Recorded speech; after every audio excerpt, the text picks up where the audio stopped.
Alright, so in this video we'll talk about Chancenkarte. I've been getting so many comments, so many messages day in day out about Chancenkarte, and there is a lot of confusion about it. I think people do not understand that this is an opportunity card and that's how it's named, or the Chancenkarte, but this too comes with a lot of risks which you need to think about or plan about before coming to Germany. So in this video, I'll talk about all these risks, and in the end, I'll also talk about the solutions that you can implement so that you don't have to face hardships when you are in Germany. So stay tuned, and without any further delay, let's start this video. So hi, my name is Gaurav, and for last 10 years, I've been living and working in Germany. I have worked in various sectors, and currently I'm working as a cybersecurity consultant for one of the leading companies in Germany. So before I start the video, for those viewers who haven't heard about Chancenkarte or do not know exactly what it is, let me quickly explain. So Chancenkarte is kind of a work permit which has recently been introduced by the German government, and it gives right of working to non-European people to allow them to come and work in Germany, especially the skilled workers. And this residence permit is valid for complete 1 year. So in this 1 year, you can seek an employment.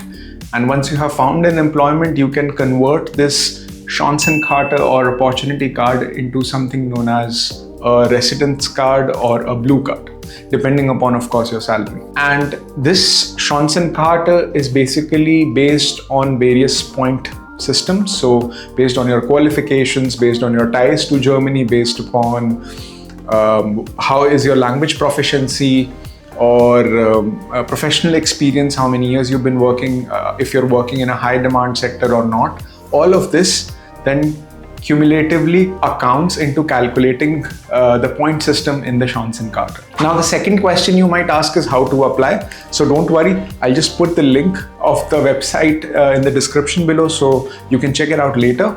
And basically, when you are applying for this, you would just have to show that you have enough money in your blocked account, and you need to book accommodation for around 12 months, and also show that you have good German proficiency as well as English skills. And of course, you would have to write like a good motivation letter where you try to explain what's your strategy or how you will find a job in Germany.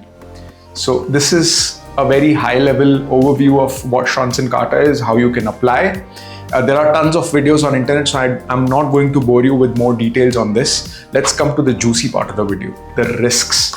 Now, so I have been speaking with a lot of you guys in my one-on-one call, and what I realized is that a lot of you are very enthusiastic in applying for Chancenkarte or opportunity card, but yet do not exactly understand what they are getting themselves into. There are tons of risks which comes with this card, and I think anybody who wants to apply for this should be aware about this and should plan things around it. So let's start. So first thing is, when you come with a Chancenkarte, there is a limited time frame, and in this time frame you need to search for a job. So when people come to Germany, they have this mindset that they want to apply for this specific job role or they want to get into this specific profile. I think this is a very wrong strategy, especially when you have put so much finances on risk, come to Germany for 1 year and you're unemployed and you're being so picky. I think you should be more flexible.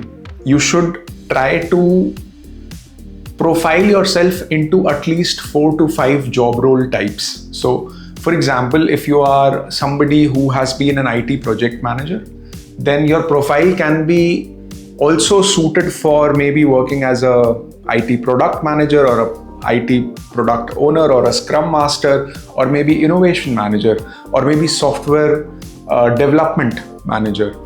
And you have to kind of apply to all these roles and be flexible.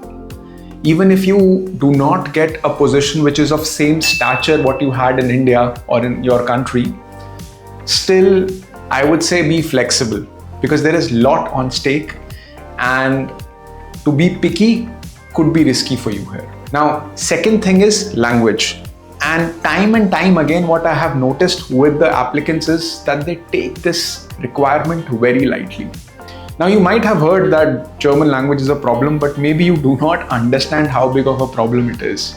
So firstly, what I've heard is a lot of people start applying for language schools, which is great, but then they do A1, at max A2, and then come to Germany, which I think is a bad idea.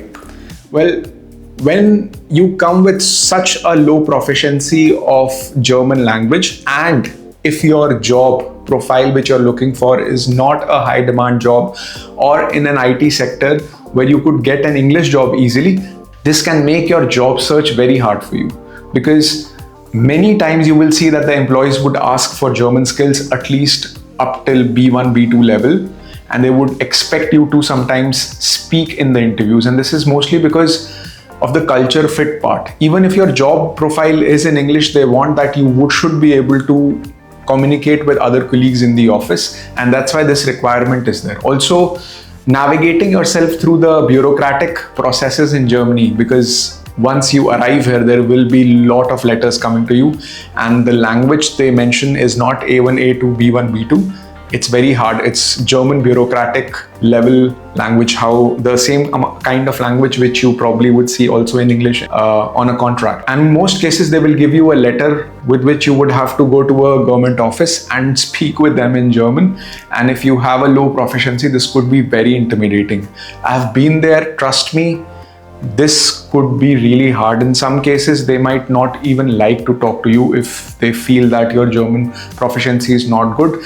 They might request you to get a translator with you and come next time. And this can make things super frustrating for you. So I would recommend that have a good proficiency in German before you're applying, so that this reduces your risks. Now, after language is the German job market. The reality of current German job market is that it's really hard. Germany has been in recession for quite some quarters now, and there has been job freeze in many companies. So applying for a Chancenkarte now can be tricky for you, because there are already less jobs here, and if you come with high expectations and you are coming from one of those streams which are low in demand in Germany, then this could become very tricky very fast for you. And that's why I would suggest keep into consideration which profession you are coming from, what kind of jobs you want to apply, if they are a high demand skill, or if there is not so much hiring happening. And you should be very well aware about these situations in your case. If you're one of those people who are stuck in one of those cases, then you can feel free to get in touch with us. I'll drop the link again in the description.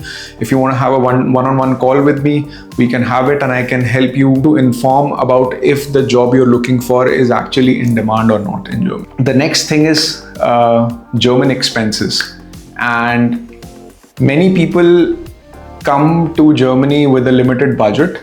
And of course, in the beginning, you don't have job if you're coming on Chancenkarte, because the idea for many applicants is that they'll come to Germany and then start applying for jobs. This can really eat up your budgets fast in Germany, because Germany is very expensive. Taking into consideration the insurances, your food and groceries, your rent, or other liability insurances or whatnot, this can really eat up a lot of finances very fast. So I would say be prepared for this, and in best cases, try to start applying for jobs already when you are in India.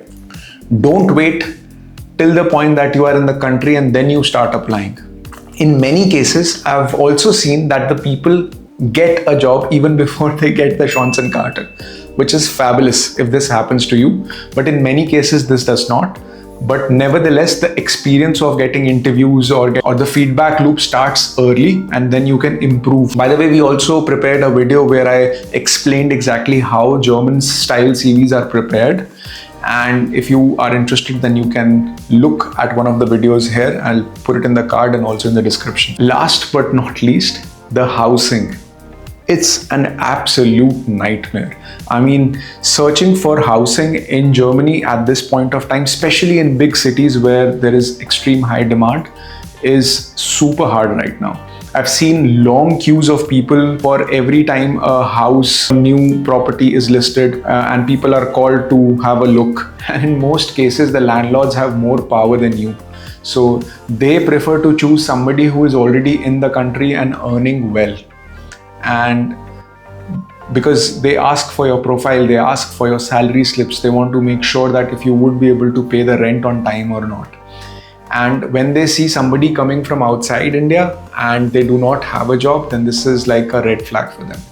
So in many cases, this can make your job search very hard. What you can do is, whenever you're applying for jobs, try to write a cover letter and mention that you are coming with savings, and try to demonstrate with proof that you would be able to pay the rent. And last but not least, many people come with this mindset that, hey, it's okay, we'll take a small amount of loan and then we'll try to do a part-time job in Germany while searching for a full-time job. Stop right there. First, very hard to find part-time jobs without speaking good German, because in many cases part-time jobs require you to communicate with the customers. And second, if you start searching for part-time jobs, highly likely chance would be that you will miss the time on applying for actual full-time jobs and you will get engaged. And this is very bad, especially in a case when time is a restriction for you. Especially in those cases when you know that you have limited time and limited budget to stay in the country.